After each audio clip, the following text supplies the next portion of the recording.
ආදරණීය ජීවිතය.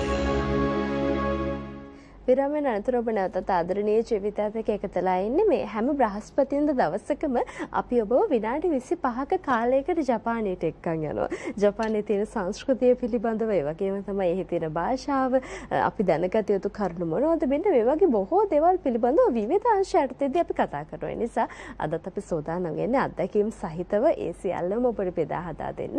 ඒ වගේම තමයි ඔබටත් සිහිනයක් ඇති සකුරා පිරුණු ජපාන් දේශයට ගිහිල්ලා Tamanගේ ජීවිතේ සාර්ථක කරගන්න ගිහින් බලන්න. ඒ වගේම තමයි අධ්‍යාපනයේ රැකියාව මේ හැම දෙයකම එහෙනම් මේ හැම දෙයකම ඊට වෙන් කරගන්න පුංචි හරියමක් ඔබේ ජීවිතයට එකතු වෙවි කියන බලාපොරොත්තුව තියාගෙන අපි පටන් ගන්න සෝදානම් වෙන්නේ මේ ජපානයේ ජීවිතය.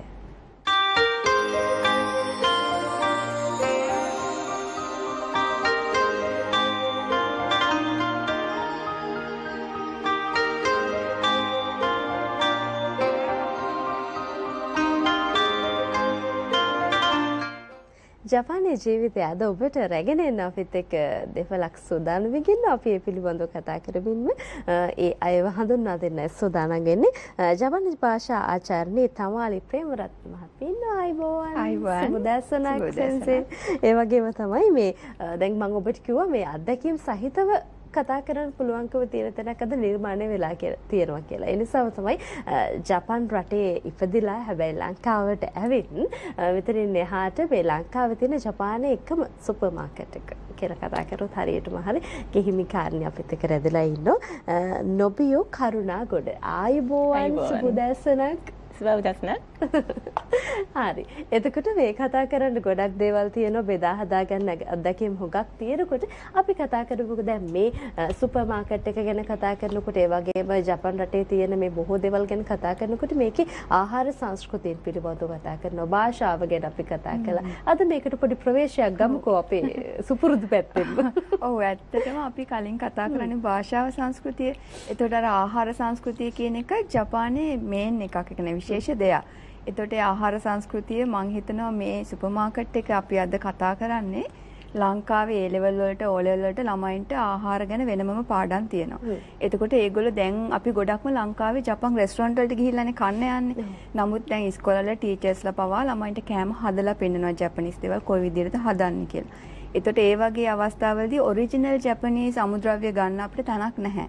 ඇත්තටම මේක තමයි ලංකාවේ තියෙන අපිට එකම තැන ජපානයේ විදියට ගිහිල්ලා ඒ අමුද්‍රව්‍ය ගන්න. අමුද්‍රව්‍ය විතරක් නෙමේ හදන කෑම පාවිච්චි කරන උපකරණ වෙන වෙන කෑම ಜಾති ජපනීස් ඒවා ඔක්කොම අපිට එතනින් ගන්න පුළුවන්.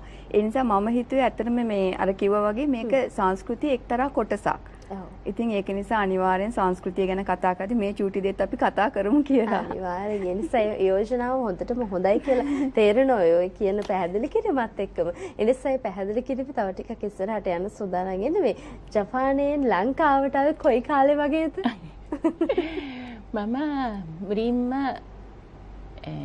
ජපාන් ප්‍රාථමික පාසල ගුරුවරියක් විදියට තමයි මේ වැඩ කළේ. 1995 දී මේ ජපාන් ආණ්ඩුවේ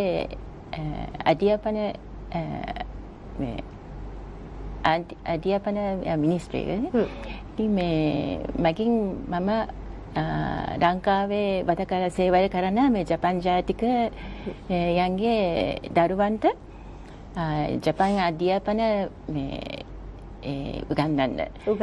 ඒකට තමයි මේ මුලින්ම ලංකාවට ආවේ. හරි. එහෙම ලංකාවට ඇවිල්ලා දැන් මේ අද කරගෙන යන ව්‍යාපාරය ගැන කතා කරනකොට දැන් මේ සුපර් මාකට් එක ගැන කතා කරනකොට කොහොමද මේකට ඉඩ හැදෙන්නේ කියලාත් අපි කියමුකෝ. මම තමයි 2000 දී මේ මගේ ස්වාමිය සංජීව ටික මේ විවාහ වුණේ 2000 දී. ඊට පස්සේ අපේ ජපාන් ජාතික යාළුවෙක් හිටියා. ඒ යාළුවා තමයි මේ යෝජනා කරේ අපිට මෙහි ලංකාවේ ඉන්න ජපාන් ජාතිකයන්ට මේ කොහෙවත් අර හරි ජපාන් කෑම ගන්න තැනක් නැහැ. ඉතින් මේ වගේ මේ පොත විදේශික පටන් ගන්න කියන තමයි එයා යෝජනා කරේ. ඊට පස්සේ 2002 අපි පටන් ගත්ත ඒ ආයෝජන කරේ මේ ගෙවල් වලට ඩිස්ට්‍රිබියුට් කරන්න. අපි ඇත්තටම මේ අපේ කස්ටමර්ස් ජපාන් කස්ටමර්ස් මේ අපිට ඉල්ලීමක් ඒක දුන්නා සුපර් මාකට් එකට දාන්න කියලා. ඉල්ලීමක් කළා මේක සුපර් මාකට් එකට දාන්න කියලා. ඉතින් අපි පටන් ගත්තේ 2003 මේ අප්‍රේල් මාසේ මේ මාසේ තමයි මේ පටන් ගත්තේ සුපර් මාකට් දාන්න මේ බොලෙල්ල කාසල් ස්ට්‍රීට් එකේ මේ පොඩි ගයක්. ඉතින් එරියෙන් බලනකොට පේන්නේ නේ සුපර් මාකට් කියලා. ඉතින් ජපානයට විතරයි අපි ඉස්සර මේ පටන් ගත්තේ මේ දෙන්න. ඉතින් හැබැයි ටික මේ ජපානයේ මේ යාළුවෝ මේ ලෝකල් නිරංගා යාළුවෝ ගොඩක් ජපාන්ගෙන් කැම ආසායත් මේ ඒක කටෙන් මේ දැනගෙන එන්න පටන් ගත්තා. ඉතින් 2006 වෙනකොට මේ අත්තම මේ ජපානයට වඩා ලෝකල් සේවය ගොඩක් වැඩි වුණා. එහෙම තමයි වුණේ. දැන් ඉතින් මේ වෙනකොට දැන් බොහොම හොඳ ජපාන් ජාතිකයොත් වෙනවා. ඒ වගේ ලංකාවේ තමයි ගොඩක් එනවා. හොඳ සුපර් මාකට් එකක් බවට පත් වෙලා තියෙනවා. අපිට මේ පොඩි වීඩියෝ පටයක දකින්න පුළුවන්කම තියෙනවා. දැන් අර එදා ආරම්භ කරපු දවසේ ඉඳන් ආපු කතාවේ ඉස්සරහට දැන් දකින්න පුළුවන්. අපි කතා කරමුකෝ මේ බලන්නකෝ. මේ දැන් අපි කරන සුපර් මාකට් එක හැබැයි දැන් ඉස්සර මේ වගේ නෙවෙයි. අපි දැන් හිටින්නේ මේ ජපාන් ආහාර විතර නෙමෙයි. මොකද මේ ඉන්ටර්නැෂනල් එකේ මේ කස්ටමර් තමයි ඉල්ලුවේ මේක නෙද්ද අරක නෙද්ද මේක ගන්න. ඒ වගේ කියලා තමයි අපි මේ එයාලගේ ඉල්ලීම් වලට අනුව තමයි මේ තියෙන්නේ මේ ජපාන් මේ සුප් බොන මිසෝ සුප් විසෙට හරි ප්‍රසිද්ධ මිසෝ සුප් එක ඒක බොන මේ කෝපේ ඒ වගේ ආහාර විතර නෙමෙයි ඒවත් අපි මේ ෂොප් එකේ තියෙනවා. මේක අර සුෂි හදන මත් එක බෝල් එක තව මේක මේ ෆෑන් ෆෝරින් ෆෑන් කියලා ඒක තවත් මෙහි තියෙනවා මෙතන තියෙන සකේ කප්ද ඒ වගේ ජපානයේ මේ කැම පාවිච්චි කරන හැමදේම තියෙනවා ඉතින් නේද? හරි හැමදේම තියෙනකොට අපි වෙලාවට තමයි මේ හැමදේම සිද්ධ වෙලා තියෙන්නේ. අපි ඉක්මන වෙලාවලනේ.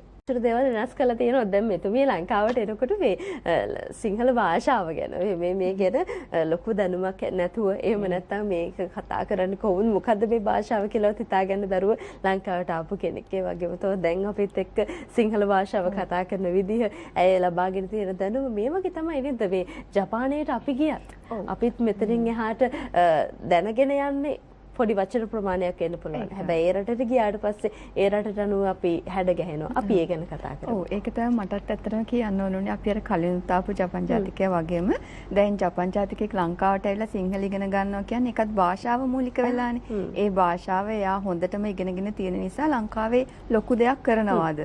ඒ වගේ අපිටත් අපි අර දීපු පණිවිඩය ළමයින්ට අපි ජපාන් ඉගෙනගෙන ජපාන්ට ගියොත් දෙයක් කරන්න පුළුවන් වගේ. දැන් අද නොබියෝසන් ලංකාවට ඇවිල්ලා හොඳට සිංහල කතා කරනවා. ඒ වගේම හොඳට අපේ සිංහල ළමයි එක්ක ඇත්තටම කියන්න ඕනේ එයාත් අර ලංකාවේ තිනවා නිහොන්චින් ගක්කෝ කියලා කියනවා අපි ජපනීස් ස්කූල් එකක්. කියන්නේ ලංකාවේ ඉන්න ජපාන් කට්ටියගේ ළමයි ජපනීස් ඉගෙන. ඇත්තටම ඒකට තමයි ආවේ ලංකාවට. ඉතින් එහෙම ඇවිල්ලා ආපු ගමන සිංහල ඉගෙනගෙන ඉස්සරහට ගියපු නිසා ගොඩාක් අද ලොකු තැනක ඉන්නවා. ඉතින් අපි අද කතා කරන්නේ ඔය ආහාර කලාවේ පුංචි දෙයක් විතරයි.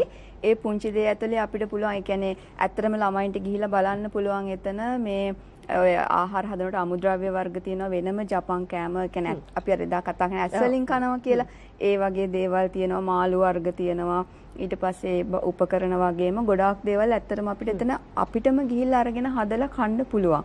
කියන්නේ අරගෙන පාවිච්චි කරන්න පුළුවන්. අර කලින් කිව්වා වගේ ජපාන් ජාතිකයන්ට විතරක් මේගොල්ලෝ මූලික වෙලා කරාට මම යනකොටත් ඇත්තටම මෙතන ගොඩාක් හිටියේ සිංහල කට්ටිය. ඒ කියන්නේ අපේ ලංකාවේ කියන්නේ අපේම ලෝකල්ස් තමයි ගොඩාක් දැන් ජපනීස් ඒවා ගන්නෙ. දැන් මේ ඔබ ඔය කියන කතාවත් එක මාවත් එතෙන් යන්න උනත් ගන්නවද කියලා මට හිතෙනවා. ඇත්තටම ඒක බලන්න ඕනේ. හරි. අපි මේ කතා කරමුකෝ දැන් මේ ආහාර සංස්කෘතිය පිළිබඳව කතා කරනවා. ජපානයේ තියෙන කෑම වර්ග ගැන කතා කරගෙන යනකොට මේ විවිධ දේවල් තියෙනවා. දැන් ලංකාවේ කෑම වලටද සාමාන්‍ය වැඩිපුර මාස ජපානයේ කෑම වලටද කියලා මම ප්‍රශ්නයක් ඇහුවොත් කොහොමද වෙනස ඇත්තටම තියෙන්නේ? ලංකාවේ කෑම ටිකක් රස වගේම තමයි ටිකක් මිරිස් ಜಾති වැඩි. කොහොමද ස්පයිසි වැඩි කෑම එකක් ඒ දවස්වල දැනුනේ? මම ඉස්සරම මේ ලංකාවේ එනකොට අවිල්ලා මේ කෑවේ මේ ජපාන් කෑම තමයි. හැබැයි දවසක් මේ ලෝකල් මේ හොටෙල් එකේ ගිහිල්ලා මේ ලංකා කෑම කෑවට පස්සේ එදාම උණ අරගෙන පද ගිහිල්ලා අතරම මේ සරා වුණත් හරි රසයි. ඉතින් මේ දනුන් නැහැ එදා. ඉතින් මේ හොඳට කාලා ඒ සරත මේ අතරම මේ හැබැයි දැන් අපි ඇත්තටම මම කන්නේ මේ හැමදාම රයිස් ඇන් කරි තමයි. ලංකාවේ කෑම වලින් කන්න ආසම කෑම මොනවද? රයිස් ඇන් කරි එක කතා කරද්දී අපි දකින්නට පරිප්පු තියෙනවා, සම්බෝල තියෙනවා, වගේ දේවල් ගොඩ තියෙනවා. හරි ආසයි කලබිර සම්බෝ. කරවිල සම්බෝලට. හරි රසයිනේ. හරිම රසයි. ඔව් එහෙම තමයි. මේ කොහොමද එතකොට මේ ජපන් රටේ කතාව අපිට කියන්න ඕක ජපන් රටේ ආහාර ගැන පොඩ්ඩක් අපි මතක් කරගෙන යමු. මේ ජපන් රටේ කිව්වොත් ගොඩක් අය මතක් වෙන්නේ සුෂි කියන එක. ඉතින් සුෂි, තව සෂිමි, ටෙම්පුරා ඒ වගේ තමයි මේ දැන් ලෝකෙම ප්‍රසිද්ධ වෙලා තියෙනවා. ඉතින් අපි මේ කොවිඩ් ඒ කාලේ මේ රෙස්ටරන්ට් එහෙම ගිහිල්ලා කන්න බැරි අය ගෙදරින් මේ උයන්න පටන් ගත්තා. ඉතින් එතකොට හොයාගෙන අපි ෂොප් එකට ආවිල්ලා මේ සුෂි හදන ඉන්ග්‍රීඩියන්ට්ස් ගොඩක් මේ අරගෙන යන්න පටන් ගත්තේ. ඉතින් ඒ වගේ අත්‍තරම මේ මෙච්චර ලෝකල් සයත් මෙච්චර නේද ජපානයේ කෑම වලට කැමති කියලා නේද? ජපාන් කෑමට කැමති කියන එක ඇත්තම මේ පුදුම වුණා. ඉතින් අපි ඇත්තටම සතුටුයි මේ වගේ දේවල් ඉතින් මේ ලංකාවට ප්‍රොමෝට් ඒ කියන්නේ මේ අවස්ථාවේ දෙන්න අවස්ථාව වටිනවද නේද ඔක? හරි ඕන දැන් අපිට දකින්න පුළුවන් මේ ජපානයේ කෑම ගැන කතා කරනකොට තියෙනවා කෑම. මේ ජපානයේ ගොඩක් සුපර් මාකට් ගියාම මේ තංගර හදන කන්න පුළුවන් ඒ වගේ ගොඩක් තියෙනවා. ශනිකවම හදලා ගන්න පුළුවන්. දැන් අපි නාන් රොටි එකක් ගැන මතක් කරන්නේ ඒ වගේ තමයි නේද? ජීවිතෙත් එක හරි බිසි ලයිෆ් එකක් නේ. ඉතින් හැබැයි මේ සෝස් වර්ග, නූඩල්ස් වර්ග, තව ස්පයිස් වර්ගනේ. මේ සුෂි කනකොට අපිට අවශ්‍ය වෙන්නේ වසබි කියන එක. ඉතින් ඒව තව සීවීඩ් නොරි කියලා ඒ සීවීඩ් එක මේ අපි මේ සීසනින්ග් ගොඩක් පාවිච්චි කරා මේක ජපානයේ ස්ටිකි රයිස් එක. ඉතින් ස්ටිකි රයිස් එක අපි මේ අපි කියන අපේ ලංකාවේ නේද බෙරි බත්ත බෙරි වුණාට පස්සේ වගේ තමයි අපිට ඔක දැනෙන්නේ. ඉතින් ඒ වගේ මේ තමයි සංස්කෘතියක් තියෙනවා. හරි ඒ වගේම තමයි මේ කෑම බීම කන විදිහත් වෙනස්නේ. අපි මේ පැත්තෙන් ඒකට පොඩක් විපතට ඇවිල්ලා කතා කරමු. ඔබ දැක්ක සහ ඔබට අත්දැකීම තියෙනවා. අපි ඒකට පොඩක් කතා කරමු. ඔව් ඒ කියන්නේ දැන් ඒගොල්ලෝ කෑම කන්නේ අර හෂි කියලා අපි ජපාන් වලින් කියන චොප්ස්ටික් වලින්. ඒ චොප්ස්ටික් උනත් අපි දැන් ගන්නකොට ඒවා තියෙනවා වෙනම කියන්නේ චීනෙන් කොරියාවේ ජපානයේ තුනේනවා පාවිච්චි වෙන්නේ. ඒකේ වෙනසක් තියෙනවා. අපි ඒ වෙනස නොබියසන්ගෙන් අහමු. ඒ වෙනස වගේම ඒ කෑම ගන්නකොට කනකොට විතරක් නෙමෙයි. කියන්නේ චොප්ස්ටික් කියන්නේ ඇත්තටම ජපාන් කට්ටියගේ සංස්කෘතියේ විශේෂ එකක්. ඒ කියන්නේ ඒගොල්ලෝ ගරු කරනවා ඒකට. ඒක ඇත්තටම හිතනවා ඒගොල්ලොන්ගේ ගෞරවයක් කියලා චොප්ස්ටික් එක.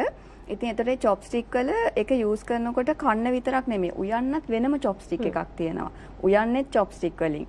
ඉතින් ඒ වගේම ඒකේ වර්ග තියෙනවා. ඒකේ දිග ප්‍රමාණය අනුව ගන්න විදිහ අපි ඒක කන්න ඕනේ කොහොමද? ඒකේ මැනස් වෙනම තියෙනවා. ඒ වගේ චොප්ස්ටිකුත් අපිට එතනින් බලන්න පුළුවන්. අපි නොබියසන්ගෙන් අහමු. ඒක අද මම හිතන්නේ ගෙනල්ලා තියෙනවා. අද කීපයක් අපිට තියෙන අපිට පැහැදිලි කරලා දෙන්නකෝ. දැන් වර්ග කීපයක් තියෙනවා කිව්වා වගේම. මේ සාමාන්‍ය අපි පාවිච්චි කරන්නේ කනකොට මේ වගේ චොප්ස්ටික් එක.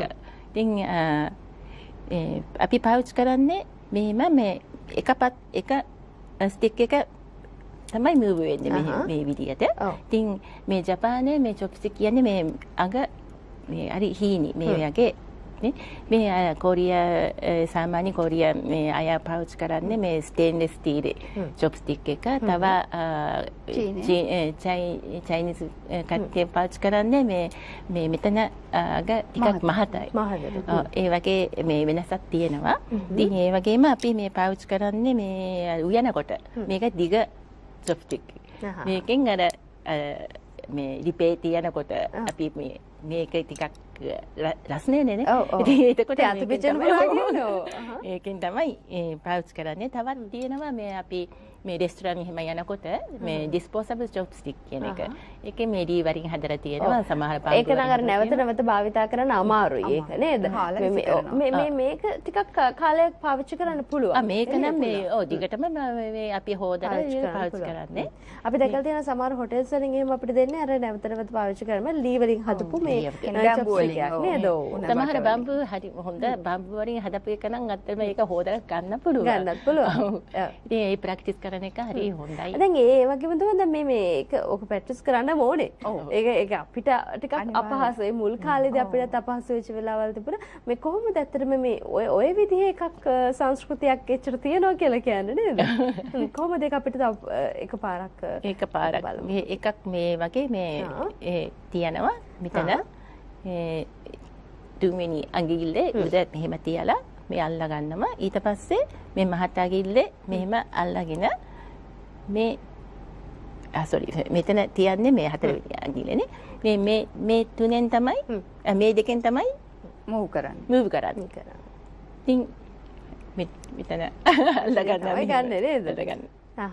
දැන් මේ මම මේ කල්පනා කරේ ලංකාවේ මෙච්චර කාලයක් ඉන්න පුරුදු වෙලා දැන් චොප්ස්ටික් දෙකක් හුරු නැති වෙන තරමට ලංකාවටම හුරු වෙලා තියෙනවා. අපිට මේ සමහර ජපානයට වඩා මේ ලංකාවේ හොඳට පාවිච්චි කරනවා. අපේ මහත්යත් පාවිච්චි කරනවා. තවත් යාළුවෝ ටික මේ හොඳට මේ චොප්ස්ටික් අරගෙන මේ අපි මේ හැබැයි දැන් ලංකාවට පුරුදු වෙලා තියෙනවා. හරි. අපි තව ටිකක් ඉස්සරහට කතා කරගෙන යනකොට ඇත්තටම මේ ඔක්කොම සංස්කෘතියෙන් පිළිබඳව අපි ඉගෙන ගන්න එක වැදගත් වෙනවා. හැබැයි ඒ වගේම තමයි මේ ලංකාවේදී මේ දේවල් ඉගෙනගෙන ජපානයට යන එකෙත් වටිනාකමක් තියෙනවා. ආයි අලුතෙන් තමන්ගේ ජීවිතේ මුල ඉඳන් හදාගන්න බලාපොරොත්තු තියාගෙන තමයි ලංකාවට යන්නේ. අපි ඒක ගැන මතක් කරමු. ඔව්. ඒ කියන්නේ අපි අර ලංකාවෙන් ඉගෙනගෙන යනවා කියලා කියන්නේ දැන් චොප්ස්ටික් එකක් වුණත් යූස් කරද්දී අපි ළමයෙක්ට ක්ලාස් එකකදී උගන්වනවා.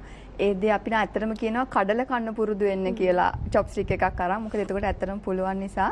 හැබැයි අර කලින් කිව්වා වගේ ස්ටිකි රයිස් නේ තියෙන්නේ. එතකොට චොප්ස්ටික් එක තියෙන්නේ ඇත්තට මේ රයිස් එක කන්න පුළුවන් විදිහට. ඒක ඇලෙනවා ඒකට. ඉතින් අර අපි පුරුදු වෙලා ගියාම ජපාන් ජාතිකයෝ ගොඩාක් පිළිගන්නවා ඒගොල්ලෝගේ සංස්කෘතිය ඇත්තටම හරියට ඉගෙනගෙන එනවනම්. ඒ නිසා තමයි අර ලංකාවෙන් කරලා ගියාම අපිට ජපානයේදී ලොකු තැනක් හම්බ වෙනවා. කියන්නේ එතන අපි ඉස්සරහට යන්න පුළුවන්. ඒ මිනිස්සු අපිව පිළිගන්නවා. ඒ නිසා තමයි ඇත්තට මේ සංස්කෘතිය කියන එක අපි ලංකාවෙම ඉගෙනගෙන යන්න ඕනි කියලා කියන්නේ. හරි. එහෙනම් අපි අවසන් විනාඩි 2-3ක කාලයක මේ රැඳිලා ඉන්නේ. අපි කියමුකෝ කොහොමද ජපාන් භාෂාවෙන් ජපානයේ ඔබේ හිතවතුත් මේ වැඩසටහන නරඹනවා මේ වැඩෙන් පස්සෙත් අපි දකිනවා. ඒ නිසා ඒ හයටත් වැදගත් වෙන්නේ ඒ වගේම තමයි මේ ජපානයේ අයත් ඒ සංස්කෘතියට කැමති. මේ කෑම වලට කැමති කියලා කියන්නත් එක්කම ජපාන් භාෂාවෙන් අපි කියමුකෝ ලස්සන පණිවිඩයක් මේ අයට. スリランカに来て31年になりますが、スリランカの人たちはとても、フレンドリーで、自然と豊かに生活をされています。で、日本では皆さん仕事で忙しくてストレスいっぱいででそういう生活の中で本当にスリランカに来られればスリランカの方々のその自由でのんびりしてまたすごく開放的なまたとてもフレンドリーなそういう方々と交わることで本当に開放されたようなとてもストレスがなくなるようなそういった本当に素敵な国です。ぜひスリランカにいらしてください。මට දැන් පැහැදිලි කරලා දෙන්න. නෑ ඇත්තටම කිව්වේ ලංකාවට ඇවිල්ලා අවුරුදු 31ක් විතර කාලයක් වෙනවා. ලංකාවේ කට්ටිය හරිම ෆ්‍රෙන්ඩ්ලි. ඒක නිසා ලංකාවට ගොඩක් එයා හුරු වුණා. ඒ වගේම ජපානයේ වැඩ කරද්දී ස්ට්‍රෙස් එක තියෙනවා සහ වැඩ ගොඩයි බිසි ලයිෆ් එකක් හින්දා ලංකාවේ ඇත්තට ලේසි කියලා. ලංකාවේ බිසිනස් එක අඩුයි. ස්ට්‍රෙස් එකක් නැතුව ලංකාවේ වැඩ කරන්න පුළුවන් නිසා ලංකාවට ඇවිල්ලා බලන්න කියලා තමයි ආරාධනා කරේ ජපාන් ජාතිකයන්ට. ඔව්. බලන්නකෝ නේ ලස්සන සංස්කෘතියක් තියෙනවා. ලස්සන භාෂාවක් තියෙනවා. ඒ වගේම ලස්සන සුන්දර රටක්.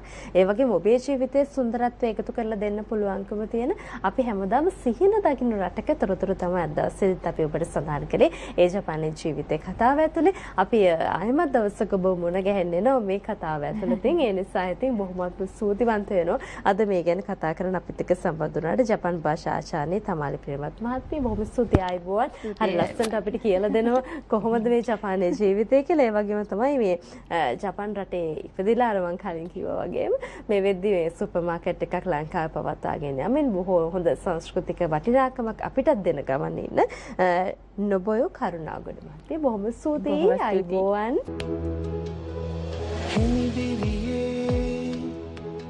හිරු කිරණ අතරින් පිනිදිලිසේ මද පවනේ ඒ සිසිලේ සිත සැනසිල්ලේ සිතුවිලි නිදැල්ලේ ජීවිතයේ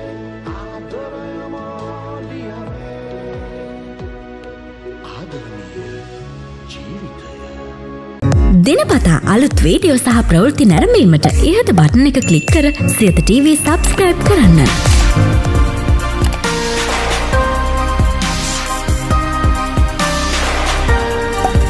අලුත් වීඩියෝ ගැන මුලින්ම දැනගන්න මෙම සීනුව ක්ලික් කරන්න.